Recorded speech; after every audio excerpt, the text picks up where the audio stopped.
Before we go for any flight, a lot of things normally happen behind the scenes.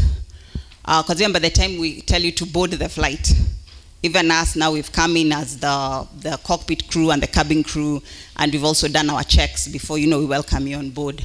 So one of the things that happens between the pilot, because we're normally two, anything above 5,700 kilos an aircraft, you fly two pilots. So there's a first officer and there's a captain. Because I know the police always ask me, are you a pilot or a pilot? So I run along with it. So I'd ask you, so both of us fly. The only difference is that the captain is more experienced than the first officer.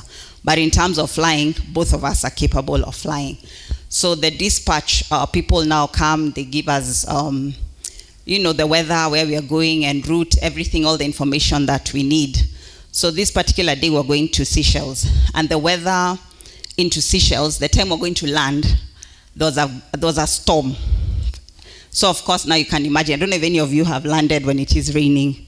It's not a good experience, but it's normally above the minimums. So we can never risk anything that can cause duress or stress to the aircraft. So the first officer normally asked them, which leg do you want to do?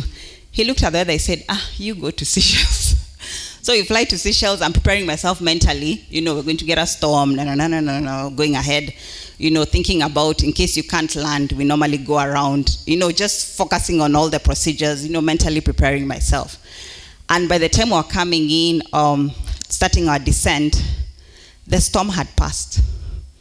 It was one of the best landings I've ever done because it was calm. After the rains, after thunderstorms and everything, it's normally so calm.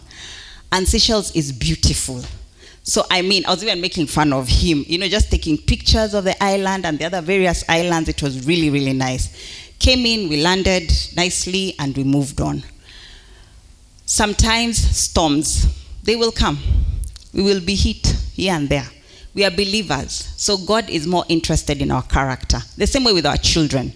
We want them to have good values, even as they continue growing to become good members of society and things like that. So even as you're going through the storms of life, just hang on there. Be it your business, whatever it is, hang in there. God is with you. We don't serve a malicious God. We don't serve a God who is there looking at us saying, let me see if they'll survive this one, and laughing. He's not sadistic. He's not malicious. So just wait on him. As the storm passes, after the storm, it will be calm. And there will be rest. If we look at even the story of Jehoshaphat in 2 Chronicles 20, he was doing the things of God. See, that's how it starts. The things that, when you go back, he was busy doing the work of the Lord. Then God allows 5 armies to come, to come and attack him. And he was so busy doing the work of the Lord. God gave him victory. And after that, what I love, and I make my daughter laugh, is that it took them 3 days to collect the loot. And of course, day 1, it was a few people. Day 2, si wengine walikuja. Day 3, must have been entire Israel. So you can imagine how much loot there was.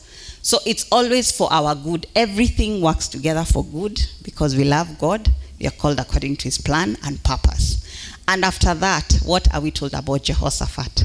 He entered rest after that.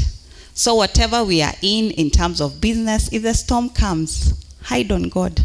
He will take you through it. Kukiumana, ni sawa. It's just but for a season. Wait it out. And you'll come out on the other side and you will enter rest. Because we serve a loving God.